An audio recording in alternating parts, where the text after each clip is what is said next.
ನವ್ಯವಿಚರತಿ ತವೇಕ್ಷಾ ಯಜಾಹ್ಯಭಿಹಿತೋ ಭಾಗವತೋ ಧರ್ಮ ಸ್ಥಿರಚರ ಸತ್ವಕದಂಬೇಶ್ವಪೃಥಗ್ಧಿಯೋ ಯಮುಪಾಸತೆ ತ್ವಾರ್ಯಾಹ.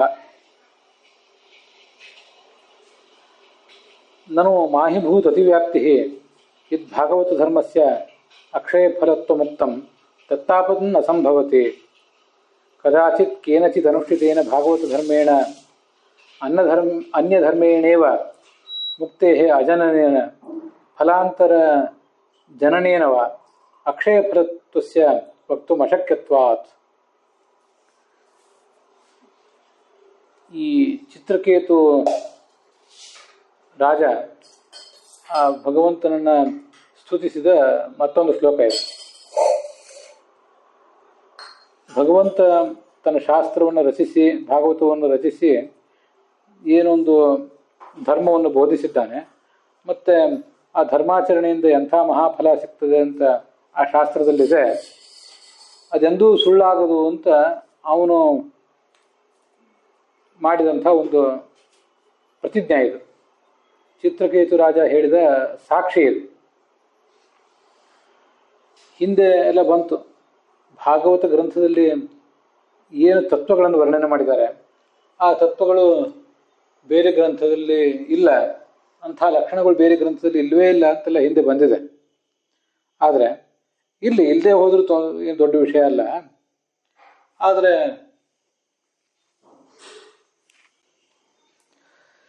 ಈ ಭಾಗವತ ಗ್ರಂಥದ ಅಧ್ಯಯನದಿಂದ ಅದೇನು ಮಹಾಫಲ ಸಿಗ್ತದೆ, ಎಲ್ಲರಿಗೂ ಅದೇನು ಫಲ ಸಿಗ್ತದೆ ಅಂತಿಲ್ಲ.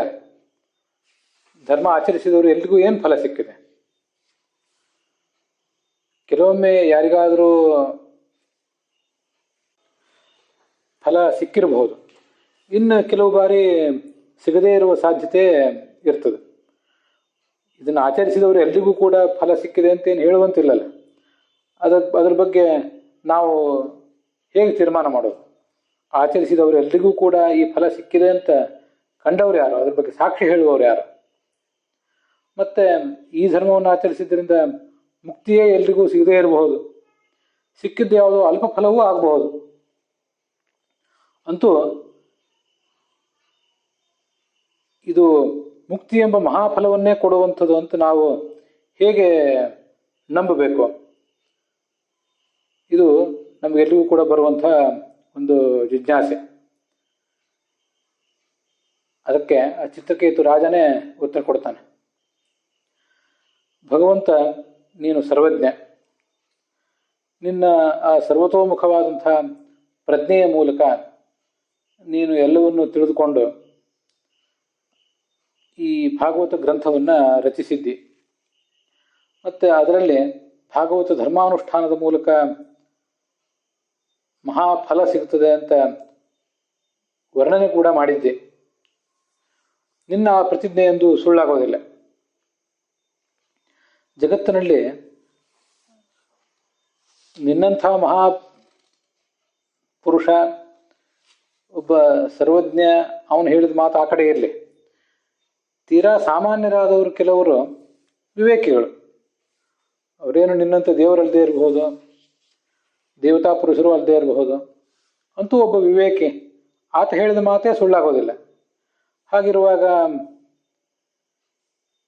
ನೀನು ಎಲ್ಲರನ್ನೂ ಕೂಡ ನಿಯಂತ್ರಿಸುವಂಥ ಮಹಾಪುರುಷ, ಎಲ್ಲರ ಬುದ್ಧಿಯನ್ನು ನಿಯಂತ್ರಿಸುವಂಥ ಮಹಾಪುರುಷ, ನೀನು ಹೇಳಿದ ಮಾತು ಸುಳ್ಳಾಗುವುದು ಅಂದ್ರೆ ಏನು? ಇದು ಸಾಧ್ಯವೇ ಇಲ್ಲ. ಇದು ಒಂದು ಕಾರಣ. ಸರ್ವಜ್ಞನಾದಂಥ ಮಹಾಪ್ರಜ್ಞಾಶಾಲಿಯಾದಂಥ ನೀನು ಹೇಳಿದ ಮಾತಿದು ಅಂತ. ಮತ್ತೆ ಇನ್ನೊಂದು ವಿಚಾರ ಇದೆ. ಈ ಜಗತ್ತಿನಲ್ಲಿ ಈ ಧರ್ಮವನ್ನು, ನೀನೇನು ಭಾಗವತ ಧರ್ಮವನ್ನು ಹೇಳಿದ್ದಿ, ಇದನ್ನ ಆಚರಣೆಗೆ ತರುವಂಥವ್ರು ಯಾರು? ತರ್ತಾ ಇರುವಂಥವ್ರು ಯಾರು? ಮಹಾಭಾಗವತರು. ಅವರು ಕೂಡ ಇದನ್ನು ಆಚರಣೆಗೆ ತಂದು ಫಲ ಪಡ್ಕೊಂಡಿದ್ದಾರೆ. ಹೀಗೆ ಇಬ್ಬರು ಇದಕ್ಕೆ ಸಾಕ್ಷಿ ಕೊಟ್ಟಿದ್ದಾರೆ. ಒಬ್ಬ ಸರ್ವಜ್ಞನಾದಂಥ ಭಗವಂತನಾದಂಥ ನೀನು, ಇನ್ನೊಬ್ಬರು ಈ ಭಾಗವತರು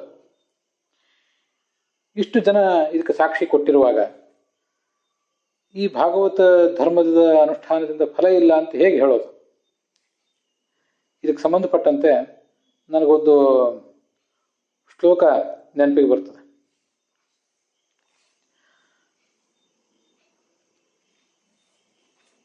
ಸತ್ಯಂ ಸತ್ಯಂ ಪುನಃಸತ್ಯಂ ಉದ್ಧತ್ಯ ಭುಜಮುಚ್ಯತೆ ವೇದಶಾಸ್ತ್ರಾತ್ ಪರಂ ನಾಸ್ತಿ ನದೈವಂ ಕೇಶವಾತ್ ಪರಂ ಅಂತನ್ನೋದು ಒಂದು ಶ್ಲೋಕ. ಎರಡೂ ಕೈಗಳನ್ನು ಮೇಲೆತ್ತು ಹೇಳ್ತಾ ಇದ್ದೇನೆ. ವೇದಶಾಸ್ತ್ರಕ್ಕಿಂತಲೂ ದೊಡ್ಡದಾದ ಗ್ರಂಥ ಯಾವುದೂ ಇಲ್ಲ, ಮತ್ತೆ ಕೇಶವನಿಗಿಂತ ಮಿಗಿಲಾದ ದೈವವೂ ಇಲ್ಲ. ಇದು ಆ ಶ್ಲೋಕ. ಇದನ್ನ ನಾವೆಲ್ಲ ಕೇಳೇ ಇರ್ತೀವಿ.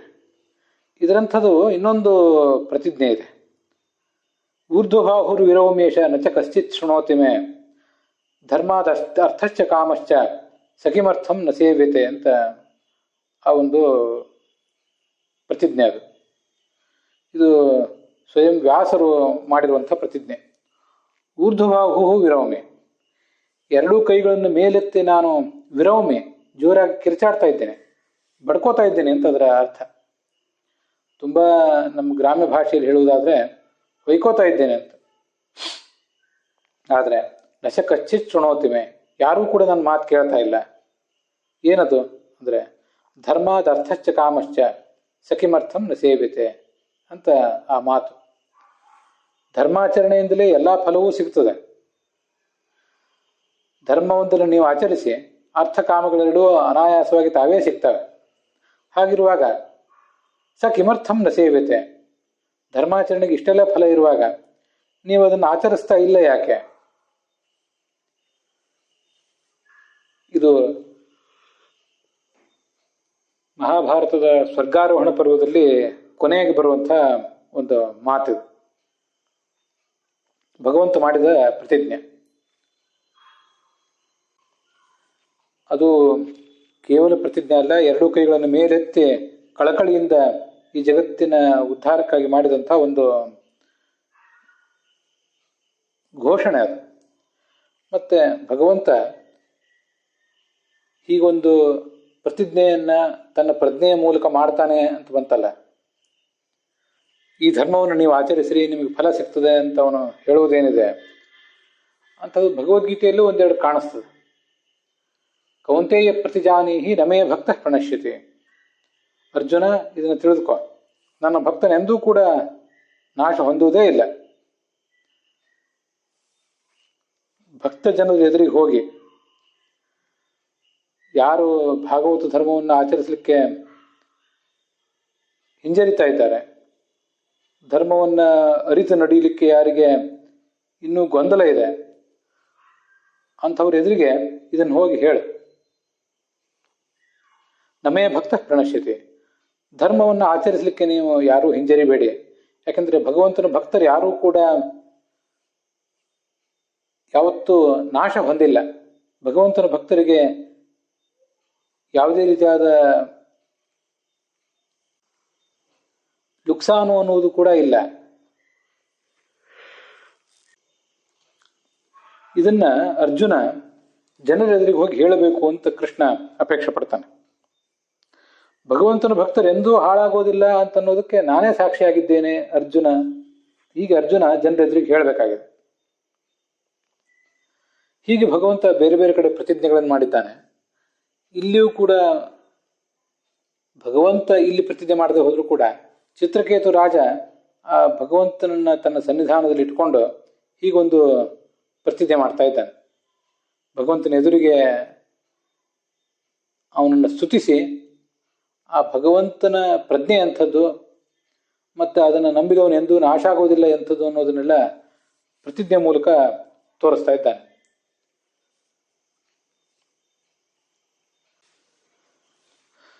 ಭಾಗವತದಲ್ಲಿ 2ನೇ ಸ್ಕಂದದ 2ನೇ ಅಧ್ಯಾಯದಲ್ಲಿ 36-37 ಶ್ಲೋಕಗಳು ಹೀಗೆ ಕಂಡು ಬರ್ತವೆ. ನ ಶತೋನ್ಯ ಶಿವ ಪಂಥಾ ವಿಷ್ಣುತಃ ಸಂಸ್ಕೃತಾವಿಹ ವಾಸುದೇವೇ ಭಗವತಿ ಭಕ್ತಿಯೋಗೋ ಯಥೋ ಭವೇತ್ ಭಗವಾನ್ ಬ್ರಹ್ಮ ಕಾರ್ತ್ಸ್ನೇನ ತ್ರಿರನ್ವೀಕ್ಷ ಮನುಷ್ಯ ತದ್ಧಿ ಹ್ಯಪಶ್ಯತ್ಕೂಟಸ್ಥೆ ರತಿರಾತ್ಮನ್ ಯಥೋ ಭವೇತ್ ಅಂತ ಆ ಎರಡು ಶ್ಲೋಕಗಳು. ಭಗವಂತನಲ್ಲಿ ಏನೊಂದು ಭಕ್ತಿ ಮಾಡ್ತೀವಲ್ಲ, ಆ ಭಕ್ತಿ ಅನ್ನೋದೇ ಒಂದು ದೊಡ್ಡ ಮಾರ್ಗ. ಇಂಥ ಮಾರ್ಗಕ್ಕಿಂತ ಶ್ರೇಷ್ಠವಾದ ಮಾರ್ಗ ಮುಕ್ತಿಗೆ ಇನ್ಯಾವುದು ಸಿಗಲಿಕ್ಕೆ ಸಾಧ್ಯ? ಇದನ್ನ ವ್ಯಾಸರು ಬರೆದರು, ಈ ಮಹಾಭಾರತವನ್ನು, ಈ ಭಾಗವತವನ್ನು ಅವರು ರಚಿಸಿದರು. ಆ ಭಾಗವತದಲ್ಲಿ ಇಂಥ ಒಂದು ದಿವ್ಯವಾದಂತಹ ಆಶ್ವಾಸನೆಯನ್ನು ಕೊಟ್ಟಿದ್ದಾರೆ. ಅವರು ಸ್ವಯಂ ಸರ್ವಜ್ಞನಾದರೂ ಕೂಡ ಯಾವುದೇ ಮಾತನ್ನು ಆಡುವಾಗ, ಬರೆಯುವಾಗ ಬಹಳ ಎಚ್ಚರಿಕೆಯಿಂದ ಆಡಬೇಕು.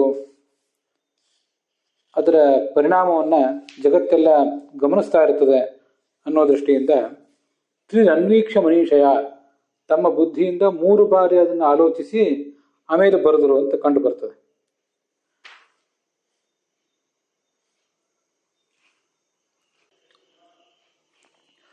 ಇತೋಪಿ ನಾರ್ಥವ್ಯ ವಿಚಾರ ಆಶಯೇನಾಹ ಸ್ಥಿರೇತಿ ಹಿ ಯಸ್ಮಾತ್ ಆರ್ಯಾಹ ಸ್ಥಿರಚರ ಸತ್ವಕದಂಬೇಷು ಚರಾಚರಭೂತ ನಿವಹೇಶು ಅಪೃಥಗ್ಧಿಯ ಏವ ಸಂತಹ. ಏನು ತಾತ್ಪರ್ಯ ಅನ್ನೋದನ್ನು ಅವರೇ ಹೇಳ್ತಾರೆ. ಯಥೋ ಭಾಗವತ ಧರ್ಮಾಣಂ ಅನುಷ್ಠಾನ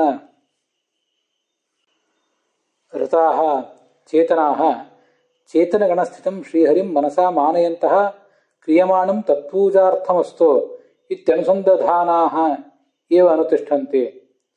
ನಹಿ ಭಗವತಃ ಪೂಜಾ ಭವತಿ ವಿಫಲ ಅಲ್ಪಫಲಾ ವಾ ತತಃ ಶ್ರೀಹರಿಪೂಜಾತ್ವೇನ ಕ್ರಿಯಮಾಣಸ್ಯ ವಿಫಲತ್ವಾದ್ ಅಸಂಭವೇನ ಸಿದ್ಧೈವ ಭಾಗವತ ಧರ್ಮಕಥನೇನ ಭಗವತಃ ಕೃತಾರ್ಥತಾ ಇತಿ.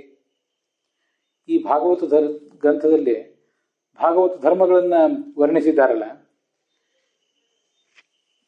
ಇವನ್ನ ಆಚರಿಸುವವರು ಜ್ಞಾನಿಗಳು ಹೇಗೆ ಆಚರಿಸ್ತಾರೆ ಅಂದರೆ, ಸ್ಥಾವರ ಜಂಗಮಾತ್ಮಕವಾದ ಜಡಚೇತನಾತ್ಮಕವಾದ ಪ್ರಪಂಚದೊಳಗೆ ಭಗವಂತ ಏನಿದ್ದಾನೆ ಅವನನ್ನ ಈ ಒಂದು ಧರ್ಮದ ಮೂಲಕ ಅವರು ಆರಾಧಿಸಬೇಕು, ಅವನನ್ನ ಸಂಪ್ರೀತನನ್ನಾಗಿ ಮಾಡಬೇಕು ಅಂತ ಈ ಧರ್ಮಾಚರಣೆ ಮಾಡ್ತಾರೆ.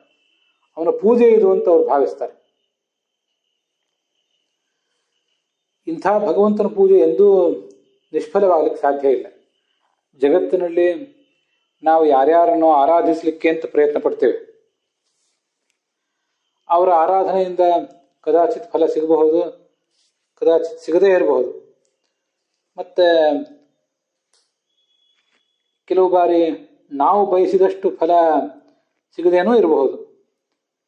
ಆದರೆ ಭಗವಂತನ ಆರಾಧನೆ ಏನಿದೆ ಅದು ಮಾತ್ರ ನಮ್ಮ ದೃಷ್ಟಿಯಲ್ಲಿ ಅದಕ್ಕೆ ಫಲ ವಿಳಂಬದಿಂದ ಸಿಗಬಹುದು. ವಸ್ತುತಃ ಅದು ವಿಳಂಬದಿಂದ ಸಿಗುವುದಲ್ಲ, ಯಾವಾಗ ಸಿಗಬೇಕೋ ಆವಾಗ ಸಿಕ್ಕೇ ಸಿಗ್ತದೆ. ಆದರೆ ನಮ್ಮ ದೃಷ್ಟಿಗೆ ಅದು ವಿಳಂಬ ಅಂತ ಕಾಣ್ತದಷ್ಟೆ. ನಾವೆಲ್ಲವನ್ನೂ ನಮ್ಮ ಮೂಗಿನ ನೇರಕ್ಕೆ ಅಳೆಯುವವರಾದ್ರಿಂದ ನಮ್ಮ ದೃಷ್ಟಿಗೆ ಅದು ವಿಳಂಬ ಅಂತ ಅನಿಸ್ತದಷ್ಟೆ. ಆದರೆ ಎಂದೂ ಕೂಡ ಅದು ಫಲ ಕೊಡದೇ ಇರೋದಿಲ್ಲ. ಭಗವಂತ ಎಲ್ಲವನ್ನೂ ಗಮನಿಸ್ತಾನೆ, ಆದರೆ ಅವನು ಅದಕ್ಕಾಗಿ ಸ್ವಲ್ಪ ವಿಳಂಬ ಮಾಡ್ತಾನಷ್ಟೆ. ಪ್ರತಿಯೊಬ್ಬ ಸಾಧಕನಿಗೂ ಕೂಡ ಅವನದೇ ಆದಂತಹ ಸಾಧನೆ ಹಿನ್ನೆಲೆ ಇರ್ತದೆ. ಕೆಲವನಿಗೆ ಬೇಗ ಫಲ ಸಿಕ್ಕಿತು, ಕೆಲವರಿಗೆ ವಿಳಂಬವಾಗಿ ಫಲ ಸಿಕ್ಕಿತು. ಅದಕ್ಕೆ ಅವರವರ ಪ್ರಾರಬ್ಧ ಕರ್ಮಗಳ ಹಿನ್ನೆಲೆ ಕಾರಣ ಆಗಿರ್ತದೆ. ಮತ್ತೆ ಅವರವರ ಸಾಧನೆಯ ಯೋಗ್ಯತೆ ದೊಡ್ಡದಿದ್ದರೆ ಆವಾಗ ಫಲ ಸಿಗುವುದು ಕೂಡ ವಿಳಂಬ ಆಗ್ತದೆ. ಇದೆಲ್ಲ ಅಲ್ಲಿಲ್ಲ, ನಾನು ಅದನ್ನು ಹೇಳುವ ಪ್ರಯತ್ನ ಮಾಡ್ತಿದ್ದೇನೆ ಅಷ್ಟೆ. ಒಂದು ಸಣ್ಣ ತಂಬಿಗೆ ತುಂಬಬೇಕಾದ್ರೆ ನಳ್ಳಿಯ ಕೆಳಗೆ ಒಂದು ಸಣ್ಣ ತಂಬಿಗೆಯನ್ನಿಟ್ಟರೆ ತಂಬಿಗೆ ಬೇಗ ತುಂಬುತ್ತದೆ. ಆದರೆ ಒಂದು ದೊಡ್ಡ ಕೊಡವನ್ನಿಟ್ಟರೆ ಆ ಕೊಡ ತುಂಬಲಿಕ್ಕೆ ಇನ್ನಷ್ಟು ವಿಳಂಬ ಆಗ್ತದೆ. ಹಾಗಂತ ಹೇಳಿ ಆ ಕೊಡ ಆ ತಂಬಿಗೆಯನ್ನು ನೋಡಿ ತಂಬಿಗೆ ಬೇಗ ತುಂಬಿತು, ನಾನು ತುಂಬಲಿಲ್ಲ ಅಂತದು ಖೇದ ಮಾಡುವುದರಲ್ಲಿ ಯಾವುದೇ ಅರ್ಥ ಇಲ್ಲ. ಪ್ರತಿಯೊಂದು ವಿಳಂಬಕ್ಕೂ ಕೂಡ ಅದರದೇ ಆದಂಥ ಒಂದು ಅರ್ಥ ಇರ್ತದೆ. ಆ ಅರ್ಥವನ್ನ ನಾವು ಗಮನಿಸ್ಬೇಕಷ್ಟೆ. ಭಾಗವತವೇ ಮತ್ತೊಂದು ಕಡೆ ಹೇಳಿದೆ, ನ ದೇವತೋಷಣಂ ವ್ರಥ ಅಂತ. ಭಗವಂತನನ್ನ ಮೆಚ್ಚಿಸಲಿಕ್ಕೆ ಪ್ರಯತ್ನ ಪಟ್ಟದ್ದು ಯಾವತ್ತೂ ಕೂಡ ವ್ಯರ್ಥ ಆಗೋದಿಲ್ಲ. ಉಳಿದವರು ಯಾರನ್ನೋ ಮೆಚ್ಚಿಸಲಿಕ್ಕೆ ಪ್ರಯತ್ನ ಪಟ್ಟರೆ ಅದು ವ್ಯರ್ಥ ಆಗಬಹುದು, ಸುಮ್ಮನೆ ಕಂಠಶೋಷಣೆ ಮಾಡಿಕೊಂಡದ್ದೇ ಆಯಿತು. ಆದರೆ ಭಗವಂತನನ್ನ ಪೂಜಿಸುವುದು ಎಲ್ಲವೂ ಕೂಡ ಭಗವಂತನ ಪೂಜೆಯೇ. ನಾವು ಮಾಡುವುದೆಲ್ಲವೂ ಈ ಭಾಗವತ ಧರ್ಮಾನುಷ್ಠಾನವೂ ಕೂಡ ಭಗವಂತನ ಪೂಜೆಯೇ. ಆದ್ದರಿಂದ ಇದು ಯಾವತ್ತೂ ಕೂಡ ವ್ಯರ್ಥ ಆಗೋದಿಲ್ಲ. ಆದ್ದರಿಂದ ಒಟ್ಟಾರೆ ಹರಿಪೂಜಾ ರೂಪವಾಗಿ ನಡೆಸುವ ಧರ್ಮವೇ ಭಾಗವತ ಧರ್ಮ ಅಂತ ಆ ಭಾಗವತ ಧರ್ಮದ ಮತ್ತೊಂದು ಲಕ್ಷಣವನ್ನ ನಾವು ಹೇಳಿದಾಗಾಯ್ತು ಅಂತ ಹೇಳ್ತಾ ಇದ್ದಾರೆ.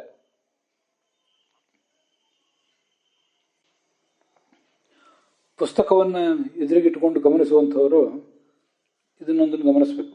ಈ 176ನೇ ಪುಟದಲ್ಲಿ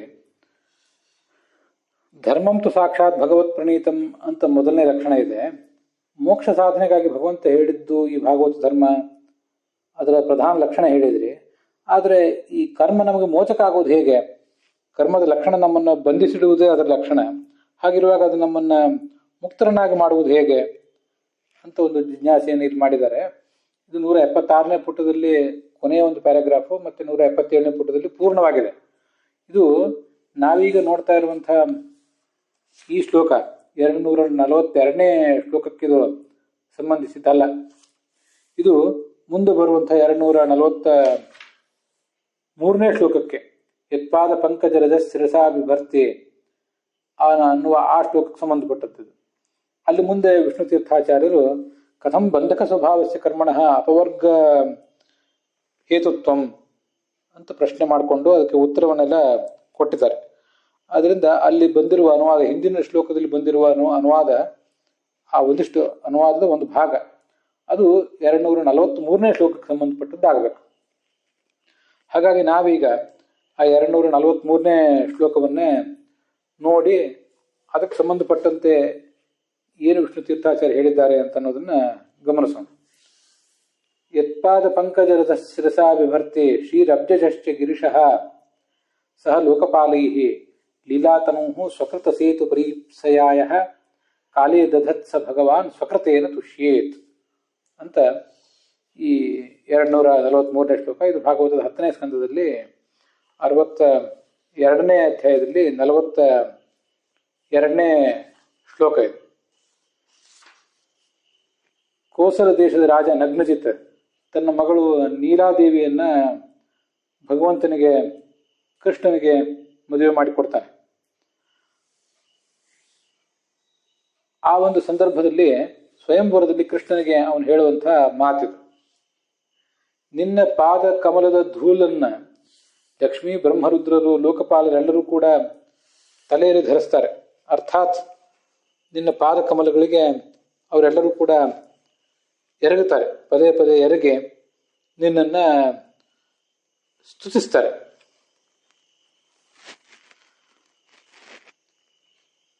ಮತ್ತೆ ಅದರ ಫಲವಾಗಿ ಇವರೆಲ್ಲರೂ ಕೂಡ ತಮಗೂ ಉಚಿತವಾದಂತಹ ಮುಕ್ತಿಯನ್ನು ಪಡೀತಾರೆ. ಎಲ್ಲರಿಗೂ ಒಂದೇ ಥರದ ಮುಕ್ತಿ ಸಿಗದೇ ಇರಬಹುದು, ಆದರೆ ತಾರತಮ್ಯೋಪೇತವಾದ ಮುಕ್ತಿಯನ್ನ ಪ್ರತಿಯೊಬ್ಬರು ಪಡೀತಾರೆ.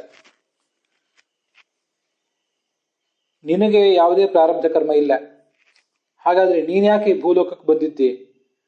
ಈ ಮದುವೆ, ಪ್ರಣಯ,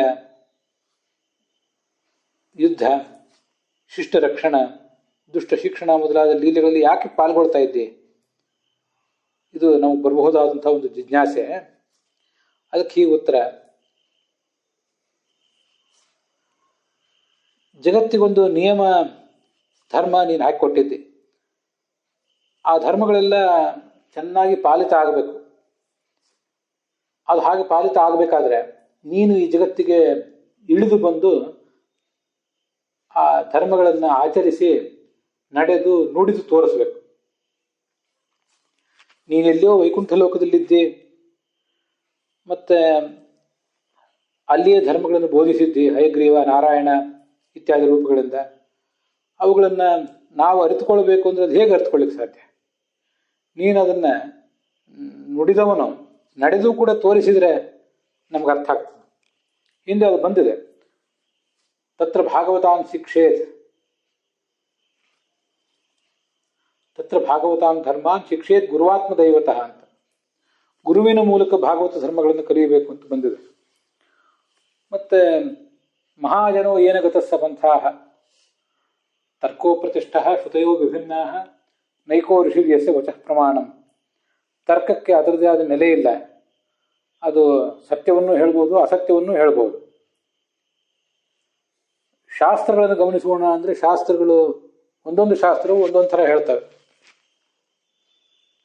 ನೈಕೋ ಋಷಿರ್ಯಸ್ಯ ವಚಃ ಪ್ರಮಾಣಂ. ಯಾವ ಋಷಿಯ ಮಾತನ್ನಂತೂ ನಾವು ಕೇಳೋದು ಅದೊಂದು ದೊಡ್ಡ ಗೊಂದಲದ ಸಂಗತಿಯೇ ಯಾವತ್ತೂ ಕೂಡ. ಒಬ್ಬೊಬ್ಬ ಋಷಿ ಒಂದೊಂದು ಥರ ಹೇಳುವುದರಿಂದ, ಒಬ್ಬೊಬ್ಬ ಋಷಿಯು ಒಬ್ಬೊಬ್ಬರಿಗೆ ಮಾನ್ಯ ಅಂತ ಅನಿಸುವುದರಿಂದ ಯಾವ ಋಷಿಯ ಮಾತನ್ನು ನಾವು ಕೇಳಬೇಕು? ಮತ್ತೆ ಈ ಧರ್ಮ ಬಹಳ ನಾವೇ ಅಧ್ಯಯನ ಮಾಡಿಬಿಟ್ರೆ, ನಾವೇ ತಿಳಿದುಬಿಟ್ರೆ ಸುಲಭವಾಗಿ ತಿಳಿದೀತ, ಅರ್ಥ ಆದೀತ ನಮಗೆ ಅಂದರೆ ಆ ಧರ್ಮಸ್ಯ ತತ್ವಂ ನಿಹಿತಂ ಗುಹಾಯಾಮ್. ಧರ್ಮದ ತತ್ವ ಗುಹೆಯಲ್ಲಿ ಅಡಗಿಬಿಟ್ಟಿದೆ. ಹೀಗಿರುವಾಗ ಅದನ್ನು ಅರ್ಥ ಮಾಡ್ಕೊಳ್ಳೋದು ನಾವು ಹೇಗೆ? ಧರ್ಮವನ್ನು ಅರಿಯುವುದು ಅಂದರೆ ತುಂಬ ದೊಡ್ಡ ಸವಾಲಿನ ಕೆಲಸ ಅದು. ಅದರಿಂದ ಏನು ಮಾಡ್ಬೇಕು ನಾವು ಅಂತ ಈಗ ಪ್ರಶ್ನೆ ಬಂದರೆ, ಮಹಾಜನೋ ಏನ ಗತಸ್ಸ ಪಂಥಾಃ. ಮಹಾತ್ಮರು ಯಾವ ಮಾರ್ಗದಲ್ಲಿ ಹೋಗಿದ್ದಾರೋ ಅದೇ ಮಾರ್ಗದಲ್ಲಿ ನೀವು ಎಲ್ಲರೂ ಕೂಡ ಹೋಗಿರಿ. ಅದರಿಂದ ಏನು ಫಲ ನಿಮಗೆ ಸಿಗಬೇಕೋ ಆ ಫಲ ಸಿಗುತ್ತದೆ ಅಂತ ಅದರ ತಾತ್ಪರ್ಯ.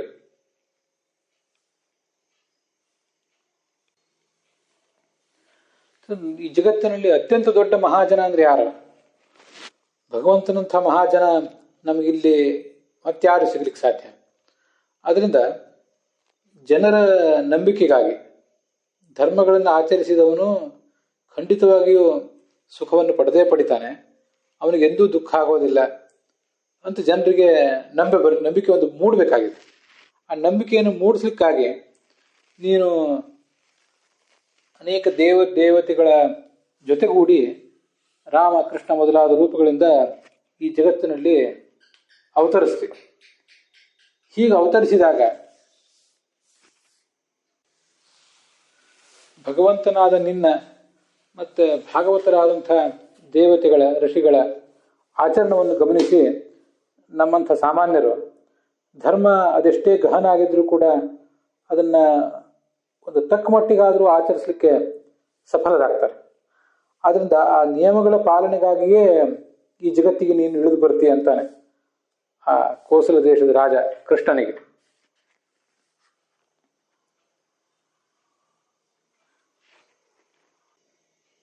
ತುಂಬ ಸುಂದರವಾದಂಥ ಶಬ್ದ ಅಲ್ಲಿದೆ. ಸ್ವಕೃತ ಸೇತು ಪರೀಪ್ಸಯ ಅಂತ. ಏನದು? ಸ್ವಂ ಅಂದರೆ ಈ ಭಗವಂತ. ಆ ಭಗವಂತನೇ ರಚಿಸಿದಂಥ ಒಂದು ಸೇತು, ಧರ್ಮದ ಸೇತುವೆ.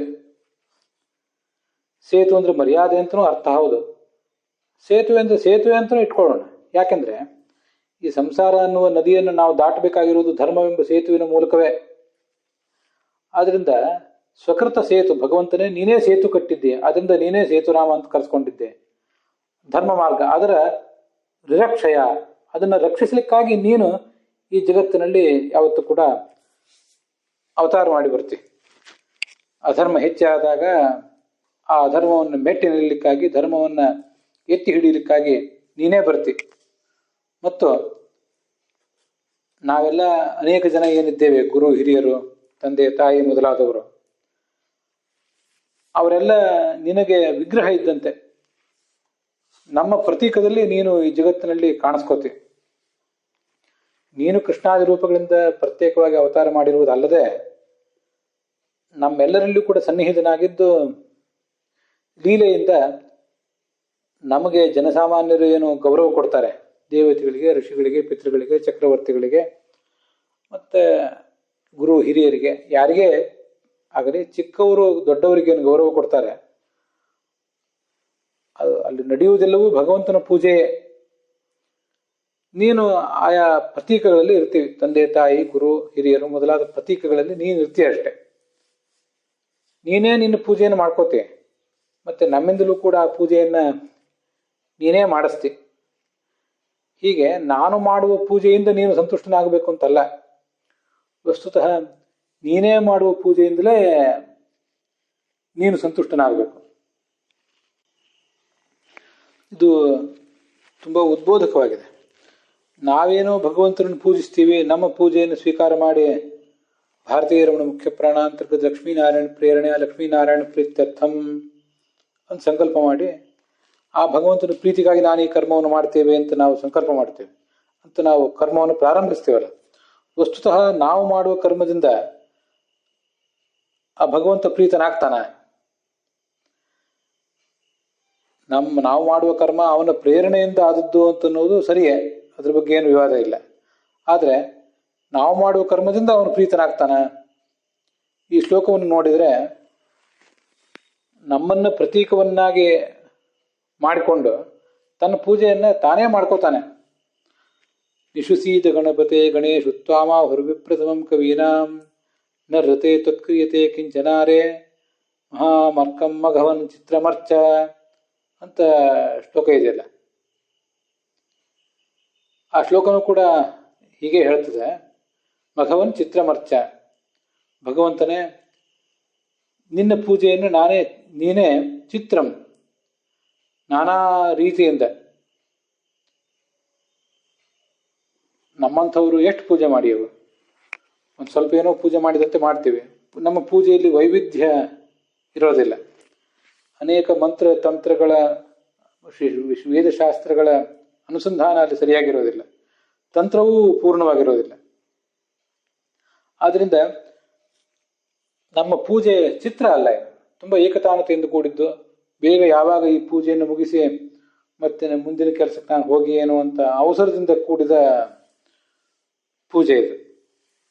ಆದ್ದರಿಂದ ಚಿತ್ರವಾದ ಪೂಜೆ ಅಲ್ಲ, ಖಂಡಿತ ಇದು.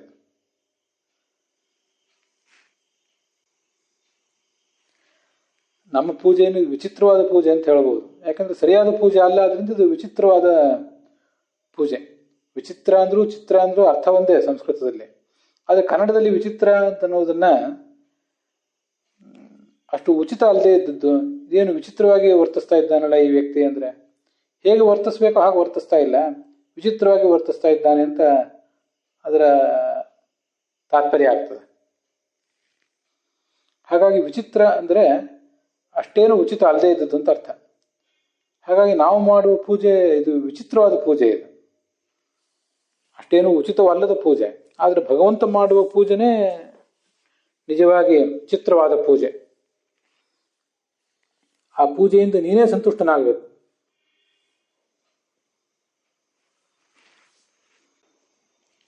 ಅಲ್ಲಿಗೆ ಈ ಭಾಗ ಸಮಾಪ್ತವಾಗಿದೆ.